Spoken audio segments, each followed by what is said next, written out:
गोदावरीच्या सुपीक काठावर फक्त कापूस, मिरची आणि धान्यच नाही तर गोड्या पाण्यात मोतीचीही शेती केली जाते। जिल्हा मुख्यालयापासून 220 किलोमीटर अंतरावरील सिरोंचा येथे रवी बोगोंनी हे गत 3 वर्षांपासून मोत्यांची शेती करत असून त्यांनी यातून आर्थिक उत्पादनही मिळवलेलं आहे। केवळ पारंपरिक शेती न करता अधिक उत्पादन घेणारी शेती करावी यासाठी रवी बोगोंनी यांनी मोती संवर्धन करण्याचा पर्याय निवडला। यासाठी शेतातील 20 हेक्टर जमिनीवरील खड्डे खणून त्यात त्यांनी मोती संवर्धन केले। रवी यांनी कंपनीच्या प्रतिनिधींशी बोलून मोती संवर्धन केले।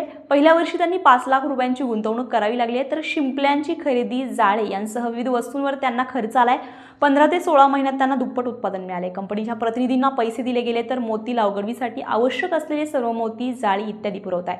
कंपनीचे प्रतिनिधी अनेकदा मोती लागवडीच्या पद्धतीचा आढावा घेत आहे आणि शेतकऱ्यांना आवश्यक सल्ला आणि सूचना देतात। एकदा पीक हातात आलं की ते खरेदी करतात, अशी माहिती रवी बोगोंनी दिली आहे। गडचिरोली जिल्ह्याच्या शेवटच्या टोकाला असलेल्या सिरोंचा तालुक्यात एका शेतकऱ्याने एक मोती पालन व्यवसाय सुरू केलेला आहे आणि त्यांनी कशा प्रकारे केले आणि त्यांना हे व्यवसाय करण्यासाठी कोण सुचवले याच्याबद्दल आपण त्यांच्याशी सविस्तर माहिती घेऊया।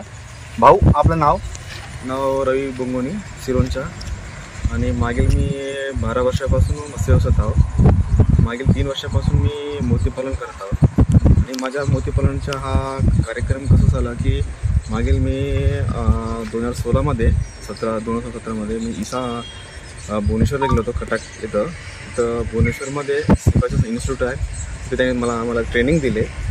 माझा ट्रेनिंग होतं फिशरीचा आणि मी दोन्ही ट्रेनिंग घेतलो, फिशरी आणि मोतीचा।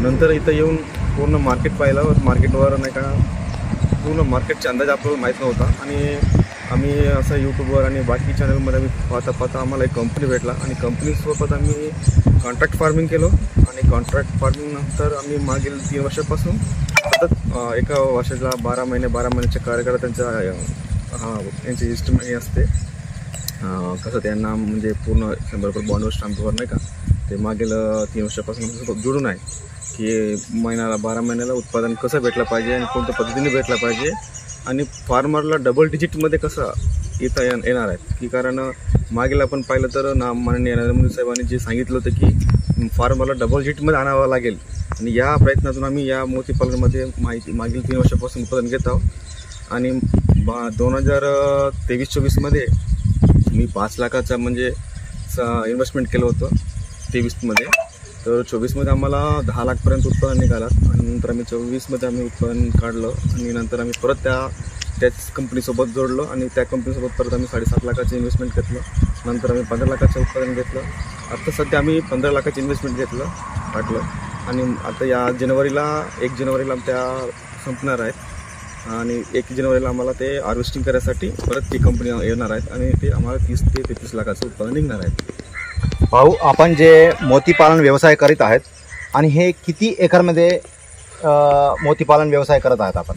मुख्यतः म्हणजे या कल्चरमध्ये आपल्याला सर्वात जास्त लक्षात यायला पाहिजे की याच्यात जमीन जास्त लागत नाही मुख्यतः म्हणजे, आणि दुसरा या कमी जागेत आपण जास्तीत जास्त उत्पादन घेऊ शकतो। जसं आपल्याला हा 30 बाय 30 एरियाचा पॉन्ड आहे आणि याच्यात आपण नाही म्हटलं तर 50 ते 60 लाखपर्यंत आपण इन्व्हेस्टमेंट करू शकतो आणि ऑक्सिजन ऑरिटेड म्हणजे ऑक्सिजनच्या व्यवस्था केलं तर। पण आपण आधी फक्त पुढचं मी 15 लाखाचंच इन्व्हेस्टमेंट घेतलं आणि पुढचं आपण पाहू। रविभाऊ बोंगोनी हे एक सामान्य शेतकरी असून 2.5 ते 3 वर्षापासून हा मोतीपालन व्यवसाय करीत असून त्यांना चांगल्या प्रकारे यामध्ये नफा मिळाल्याचं त्यांनी सांगत आहे।